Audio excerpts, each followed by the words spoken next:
আসসালামু আলাইকুম। আজকে নতুন আরেকটি ভিডিও নিয়ে হাজির হয়ে গেছি। তো কোরবানির ঈদ তো চলে এসেছে, জানি অনেকের ঘরেই এই বট আনে। তো আজকে বট কিভাবে পরিষ্কার করতে হয় সেই নতুন একটা ভিডিও নিয়ে হাজির হয়ে গেছি। তো আজকে এই জন্যই বট পরিষ্কার করা দেখাবো, কিভাবে বট পরিষ্কার করলে স্বাদে কোনো হেরফের হয় না। খুব সহজেই বট পরিষ্কার করতে পারবেন এবং রান্না করলে অনেক সুস্বাদু ও মজাদার হবে। তো আমি এখানে 1 কেজি বট নিয়ে এসেছি। ঈদের আগেই এনেছিলাম দেখানোর জন্য, কিন্তু ভিডিওটা ছাড়তে লেট হয়ে গেল, বা ভিডিওটা এডিট করে ছাড়ার সময়টা একটু দেরি হয়ে গেল।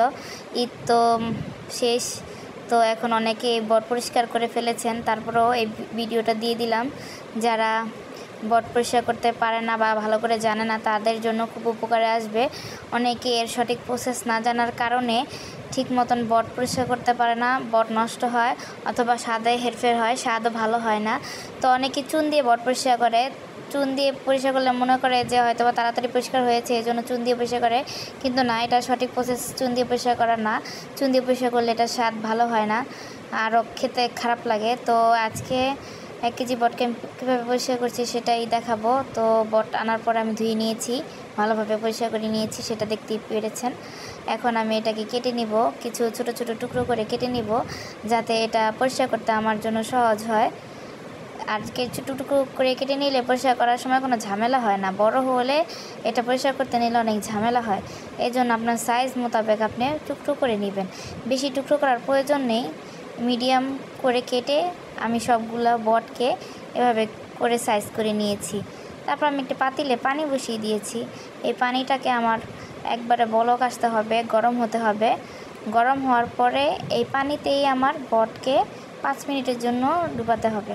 তো এই যে পানিটা গরম হয়ে গেছে, বলক আসার পর আমি নামিয়ে নিয়েছি একটি বলে পানিটাকে। এই পানির ভিতরে আমি ওই যে টুকরো টুকরো করে বট কেটেছি এগুলোকে ছেড়ে দিলাম। এই ছেড়ে দেওয়ার পরে এখানে 5 মিনিট অপেক্ষা করব। 5 মিনিট ভালোভাবে নেড়ে চেড়ে নিব, যাতে পুরো বটটার গায়ে পানি লাগে, গরম পানিটা লাগে। গরম পানিটা লাগলে এর চামড়া তাড়াতাড়ি সহজেই গায়ে থেকে উঠে আসবে। এখন খুব ভালোভাবে এটাকে আমি একটা চামচের সাহায্যে টেনে টেনে সবগুলো বটের চামড়াগুলোকে খুব সহজেই উঠিয়ে ফেলব। খুব সহজেই বটের চামড়াগুলো উঠে যাচ্ছে, দেখতেই পাচ্ছেন।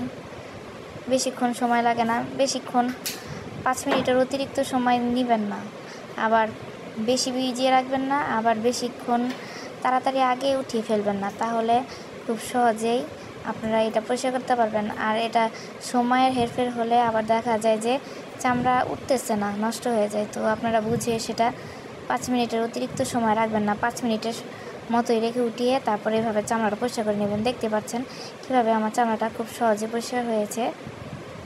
তারপরে এগুলোকে আমি আবার টুকরো টুকরো করে নিয়েছি, আর একটু সাইজ করে নিয়েছি।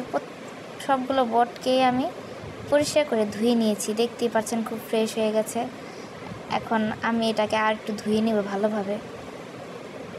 ভালোভাবে ধোয়ার পরে, পরিষ্কার করার পরে এটাকে আমি এখন গরম পানিতে গরম করতে হবে, চুলাতে বসিয়ে দেবো। একটু হলুদ দিয়ে এটাকে গরম করে নেব। 20 মিনিটের মতো এটাকে আমি জাল করব। আপনারা কে কীভাবে পরিষ্কার করেন সেটাও আমাকে কমেন্টে জানাবেন। এই যে আমি 20 মিনিট পর, দেখতেই পাচ্ছেন, এই যে আমি গরম করে নিচ্ছি। 20 মিনিট পরে আমি এটাকে ছাঁকনিতে ছেঁকে নেব। এই যে নামিয়ে আমি এখন ছেঁকে নিচ্ছি। তারপরে এটাকে আমি টুকরো টুকরো করে নিব সাইজ মোতাবেক। আপনারা তো সাইজ করেন যেভাবে, আমি সেভাবেই করে নিব। কেউ ছোটো কেউ বড় করে নেয়, আমি সাইজ করে নিচ্ছি।